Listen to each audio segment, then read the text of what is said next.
સમય મિત્ર ન્યૂઝમાં આપનું સ્વાગત છે। હું રિંકુ। હવે સમાચાર જોઈએ વિસ્તાર। જગતજનની માં જગદંબાની આરાધનાના અવસર પર નવરાત્રીના પ્રથમ દિવસે અંબિકા નિકેતન મંદિરમાં ભક્તોનું ઘોડાપૂર ઉમટ્યું। મંદિરમાં જય માતાજીના નાદ ગુંજી ઉઠ્યા। જગતજનની માં જગદંબાની આરાધનાના પર્વ નવરાત્રીના પ્રથમ દિવસે સુરતના અંબિકા નિકેતન મંદિરમાં ભક્તોની ભારે ભીડ ઉમટી હતી। વિવિધ મંદિરોમાં મહાઆરતી, પૂજા, હવન સહિતના ધાર્મિક કાર્યક્રમોનું આયોજન કરવામાં આવ્યું હતું। જગતજનની માં જગદંબાની આરાધનાના પર્વ નવરાત્રીની આજ રોજ શરૂઆત થતાં ભક્તોનું ઘોડાપૂર ઉમટ્યું હતું। સુરતમાં આવેલ અંબિકા નિકેતન મંદિરમાં ભક્તોની ભારે ભીડ ઉમટી હતી। મંદિરમાં જય માતાજીના નાદ સાથે ગુંજી ઉઠ્યું હતું। આ મંદિર અંદાજિત 450 વર્ષ કરતાં પણ જૂનું છે। અંબિકા નિકેતન મંદિરમાં નવરાત્રીના મહાપર્વ પર દર્શન કરવા માટે મોટી સંખ્યામાં ભક્તોનો ઘસારો જોવા મળ્યો છે। વહેલી સવારથી જ અંબિકા નિકેતન મંદિરમાં ભક્તોનો અવિરત પ્રવાહો જોવા મળી રહ્યો છે। નવરાત્રીને લઈ 9 દિવસ સુધી મંદિરમાં અલગ અલગ પ્રકારે માતાજીનો શ્રૃંગાર કરવામાં આવશે, સાથે હવન, યજ્ઞ સહિતના કાર્યક્રમો પણ યોજાશે। આ મંદિરમાં માત્ર સુરત જ નહીં પરંતુ ગુજરાત સહિત અન્ય રાજ્યોથી ભાવિક ભક્તો દર્શન માટે આવતા હોય છે। દેવી ભગવતીને સુંદર શૃંગાર કરવામાં આવ્યો છે। અંબિકા નિકેતન મંદિરમાં પૂજારી જયદીપ મહેતા દ્વારા જણાવ્યું હતું કે આ વખતે નવરાત્રી ખાસ કરીને સોમવારના દિવસે શરૂઆત થઈ છે અને માં ગજારૂઢ થઈ ગજ કહેતા હાથી પર વિરાજમાન થઈ અને માં અંબા સવાર થઈને આવી છે અને સવારથી જ્યારથી મંદિરના પટ ખુલ્યા છે ત્યારથી જ તમે ભક્તોની ભીડ ઉમટી રહી છે।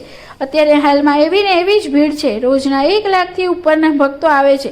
આ વખતની નવરાત્રી જે માતા ગજારૂઢ થઈને આવી છે, માતા મા અંબા સર્વ ભક્તોની મનોકામના પૂર્ણ કરે અને જે એની મનની અંદર રહેલી આશા છે પૂર્ણ કરનારી બનશે। મારું નામ મહેતા જયદીપ છે અને આ મંદિરની અંદર પૂજારી તરીકેની ફરજ બજાવું છું। આજે ખાસ કરીને ભક્તજનોને કહેવાનું કે આ વર્ષની જે નવરાત્રી છે માં હાથી પર વિરાજમાન થઈને આવી રહી છે। સોમવારના દિવસે જે નવરાત્રીનો પ્રારંભ થયો છે અને આ જે નવરાત્રી છે એ બહુ સારું ફળ આપવાવાળી છે।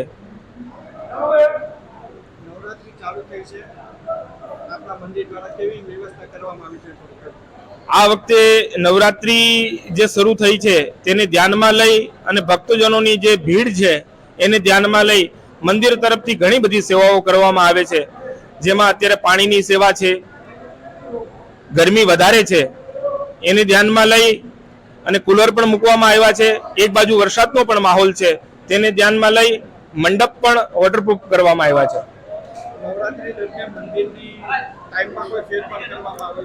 મંદિરના ટાઈમમાં ઘણો ભક્તોને જોઈને ફેરફાર કરવામાં આવ્યો છે, જેમાં ખાસ કરીને સવારે 5 વાગ્યાથી લઈ અને 1 વાગ્યા સુધી કન્ટિન્યુ દર્શન છે। બપોર પછીના ભાગની અંદર 2:30 વાગ્યાથી લઈ અને 11:30 વાગ્યા સુધી કન્ટિન્યુ દર્શન છે। જે આરતીનો સમય છે એ યથાવત છે 7 વાગે।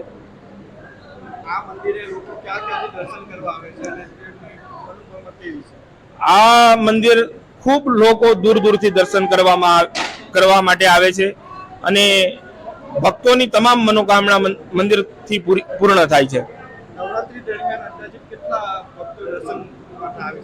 આ વખતે નવરાત્રી 10 દિવસની છે તો અંદાજિત એવો છે કે મંદિરની અંદર કમસે કમ 10 થી 12 લાખ પબ્લિક દર્શન કરશે। કેમેરામેન હિમાંશુ સાથે હર્ષિલ ધોળકિયા, સમય મિત્ર ન્યૂઝ, સુરત।